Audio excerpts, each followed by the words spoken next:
forget to subscribe my channel Hang Duk Mana. Sas. Assalamualaikum, selamat datang lagi ke channel Hang Duk Mana. Mari kita dengar respon Iswadi Moni terhadap isu Syed Saddiq dihukum penjara 7 tahun, denda 10 juta dan 2 sebatan. Saya bercerita sikit. Wakil Menteri Belia dan Sukan Syed Saddiq Abdul Rahman, dia terhukuman 7 tahun penjara, 2 sebatan dan 10 juta denda. Hukuman itu diselepas Mahkamah Tinggi Kuala Lumpur menyatakan hukuman bersalah terhadap 4 petuduhan pecah amanah jenayah, salah guna harta dan pengubahan wang haram, membabitkan dana armada berjumlah 1.12 juta. Okey, mari kita dengar respon daripada Iswadi Moni dah. Nanti kita komen macam biasa. Ada yang mengatakan dia jadi herois sebab dia dapati bersalah. Kerana itu, kerana ini, kerana dia tidak sokong PMX lah, maka dia dapati bersalah. Okey. Itu saya kata logik, dia orang tak logik kan. Sebelum itu kita cerita dulu. Syed Saddiq dihukum penjara 7 tahun, denda 10 juta dan 2 sebatan. Bekas Menteri Belia dan Sukan Syed Saddiq dijatuhkan hukuman 7 tahun, 2 sebatan dan juga denda 10 juta. Hukuman itu setelah Mahkamah Tinggi Kuala Lumpur menjatuhkan hukuman bersalah terhadap 4 pertuduhan pecah amanah CBT, criminal breach of trust, salah guna harta dan penggubalan wang haram, membabitkan dana Pemuda Bersatu Armada berjumlah 1.12 juta ringgit. Hakim Azhar bagaimanapun membenarkan permohonan untuk menangguhkan hukuman sementara rayuan dibuat. Perbicaraan bermula. Okey. Baik. Soalan yang pertama. Adakah Syed Saddiq terus masuk penjara? Jawapannya tidak. Kenapa tidak masuk penjara terus? Sebab dia ada 2 lagi peluang rayuan, iaitu di Mahkamah Rayuan dan juga di Mahkamah Persekutuan. So, pending kepada proses tersebut, pertama dia tidak akan dipenjarakan dahulu. So, berapa lama is? Mungkin ambil 4-5 tahun lagi. Mungkin. Tempoh mungkin sampai PRU16 atau lepas PRU16. It will take time. Itu yang pertama.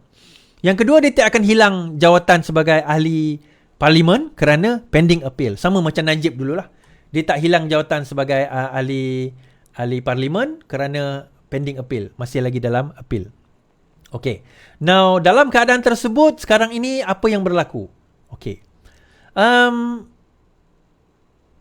Macam mana nak kata?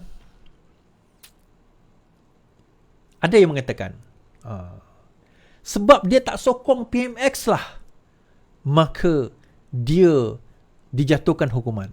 Okay. Sebelum tu saya nak cerita. Syed Saddiq didakwa bukan pada zaman sekarang. Ada yang kata, dia baru didakwa. Kenapa terus dapati bersalah?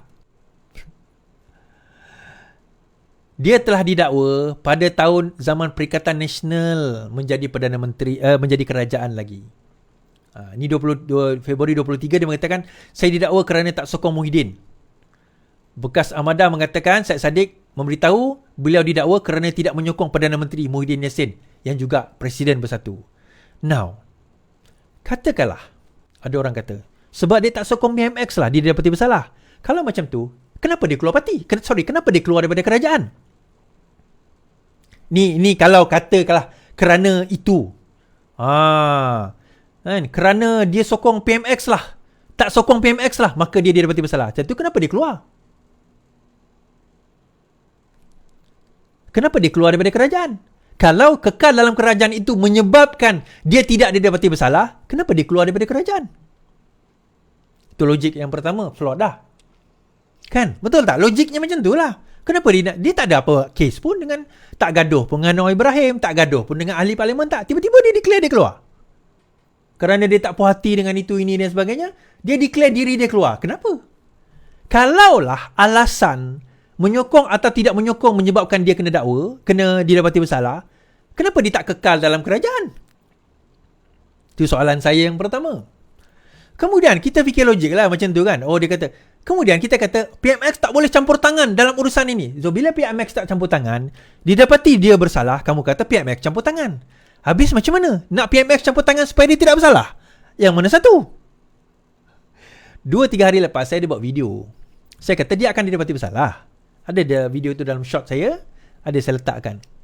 Saya dah kata, dia check kes dia clear. Kes dia macam kes Najib SRC.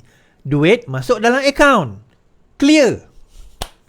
Transaksi itu ada. Clear. Now, ada orang kata, habis Zahid didapati tidak bersalah, Zahid didapati tidak bersalah, Macam mana pula tu? Dia pula didapati bersalah. Saya nak cerita. Zahid ada 2 kes besar. Dan kedua-dua kes Zahid, 40 pertuduhan dan 47 pertuduhan dilepas dan dibebaskan. Yang 47 dilepas tanpa dibebaskan, tetapi 40 dilepas dan dibebaskan. Pada zaman bila 40 itu dilepas dan dibebaskan? Sewaktu Perikatan Nasional menjadi kerajaan. Pada bulan bila tuan-tuan? Ini 23 September 2022, Mahkamah Ahmad Zahid lepas, bebas 40 pertuduhan rasuah VLN. Kita kena ingat pilihan raya bulan November. Ini September 2022. Siapa pemerintah? PN. Pada masa itu PN membebaskan ataupun mahkamah membebaskan Zahid pada zaman Perikatan Nasional berkuasa. Habis yang tu korang nak cakap apa? Adakah kamu kata kerajaan campur tangan? Muhyiddin Yassin, Ismail Sabri campur tangan? Masa saya mengulas isu tersebut, saya baca fakta kes, saya kata memang wajar pun Zahid dibebaskan. Itu konklusi saya. Dan video saya masih ada dalam YouTube. Tonton boleh tengok sendiri, boleh cari sendiri. Ulasan saya terhadap kes Zahid ini. Saya fair. Saya melihat fakta. Sama juga dengan kes 47 pertuduhan tersebut. Saya fair, saya melihat fakta. Sama juga dengan kes kes Syed Saddiq. Saya fair, saya melihat fakta. Sama juga sewaktu saya mengulas kes Rosmah. Saya mengulas kes Najib Tun Razak. Bila beliau didapati bersalah dalam kes Solar dan juga dalam kes SRC. Be fair. Dan tuan-tuan boleh tengok ulasan panjang saya berkenaan dengan perkara tersebut. Tiba-tiba sekarang ni timbul pula soalan, kenapa dibebaskan? Masa PN memerintah pun 40 dibebaskan, habis tu macam mana? Yang itu macam mana? Yang itu tak ada siapa yang bangkitkan isu tu kan? Yang itu macam mana? Adakah kamu mengatakan PN korup? So, Syed Saddiq akan menjadi orang pertama yang akan dikenakan hukuman sebat. Ahli parlimen, ahli politik lah. Syed Saddiq ahli politik pertama dikenakan hukuman sebat.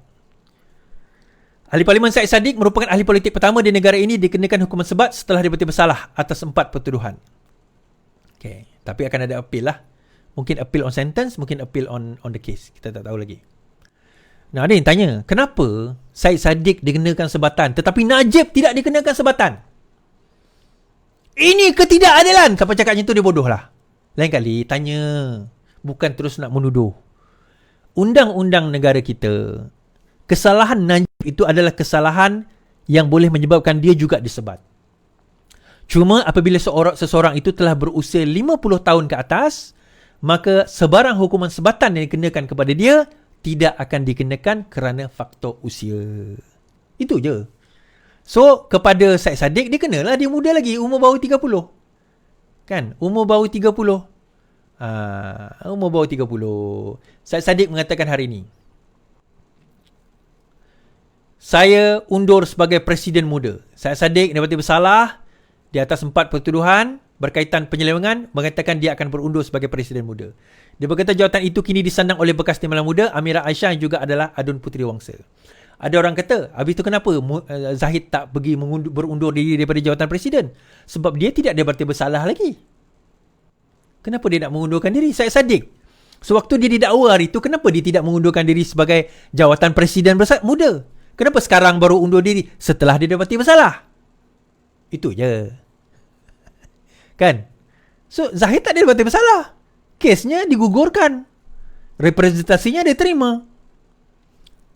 Kita nak kata macam mana? Contoh dia orang kata, habis Zahid bersalah ke? Saya tanya. Saya kata, tuan-tuan, sebab itu bila Syed Saddiq kata, last kali saya cerita, terima kasih 12,000, 13,000 orang menonton malam ni. Minat kau dengan Syed Saddiq Dia kata apa? Pemimpin perlu jadi lebih putih daripada putih.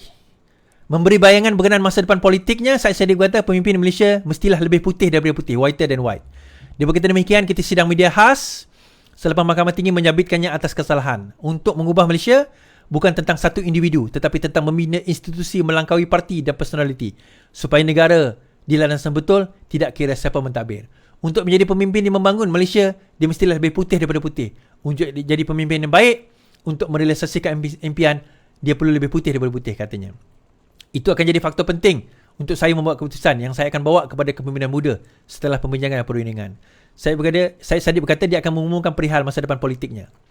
Terdahulu Mahkamah Tinggi menjatuhkan hukuman. Baik. Dia dah umum lah. Dia tarik diri. Now, dia kata bukan individu tetapi institusi. Tetapi institusi itu bermula daripada individu. Whiter than white. Dia sendiri tahu apa yang dia lakukan. Tuan-tuan, ada benda yang saya tak ceritakan dalam live berkenaan dengan kes Syed Saddiq ni. Kalau ada masa siapa jumpa saya ngeteng-ngeteng kopi-kopi, saya cerita. Sebab cerita-cerita ini diceritakan kepada saya oleh mereka yang menerima duit. Bukan orang yang terima duit itu cerita pada saya, tetapi dia adalah pegawai ataupun someone kepada orang yang terima duit daripada Syed Saddiq berkenaan dengan kes ini. So dia ceritakan apa yang berlaku, bagaimana dia kantoi. Sebenarnya duit hilang tu adalah satu perangkap je. Dia ada peristiwa sebelum itu. Yang itu nanti tuan-tuan, saya akan ada satu video saya dedikasikan untuk nak melihat satu persatu kes. Saya akan bawa kes Syed Saddiq, saya akan buka dan kita akan lihat satu persatu bukti. Saya akan bawa satu persatu apa yang hakim kata, apa yang hakim putuskan, apa yang hakim menilaikan. Kesimpulan yang saya kata bahawa Syed Saddiq memang telah melakukan pecah amanah. Now, sama ada dia sedar atau tidak, itu perkara kedua. Mungkin dia sengaja atau tidak, itu perkara kedua. Itu saya kata dia dalam jenayah dia mens actus reus dan mens rea. Mens rea tu niat, actus reus perbuatan. Kita tak boleh nak baca niat orang. Oh, saya tak sengaja. Saya tak sengaja itu bukan defense. Kita lihat daripada perbuatannya.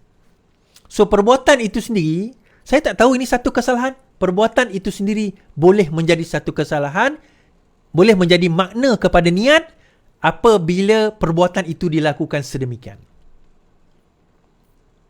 Dan telah terbukti macam saya kata tadi, daripada segi pembahagian, daripada segi perbuatan itu sendiri, jelas Syed Saddiq telah melakukan jenayah. Dan ini telah dinyatakan oleh Mahkamah Tinggi itu sendiri. Pembuktian dia senang dan jelas, tuan-tuan. Dana daripada akaun Bersatu Armada telah dikeluarkan tanpa sebarang persetujuan daripada MKT, Majlis Kerja Tertinggi atau Majlis something tertinggi lah, tapi Bersatu atau Armada punya. Kemudian, tanpa persetujuan itu satu. Itu dah satu kesalahan. Kemudian, dikeluarkan dia, dimasukkan antaranya ke dalam akaun peribadi dan diberikan kepada beberapa orang individu untuk dipegang. Kemudian dia menggunakan alasan lah itu, ini dan sebagainya. Alasan itu adalah alasan. Yang penting, duit itu telah pun dikeluarkan dan dimasukkan ke dalam akaun peribadi atas tujuan apa-apa. Tak penting. Yang penting telah dilakukan dalam kadar dan juga perbuatan yang menyalahi prosedur dan juga therefore sekaligus menyalahi undang-undang. Okey, tuan-tuan, saya baca detail lagi kat Malaysia Kini ni. Hakim Azhar Abdul Hamid bagaimana membenarkan permohonan pembelaan untuk menangguhkan hukuman sementara rayuan dibuat di Mahkamah Rayuan. Perbicaraan bermula 27 Jun 2022 dengan seramai 29 saksi pendakwaan dipanggil untuk memberi keterangan.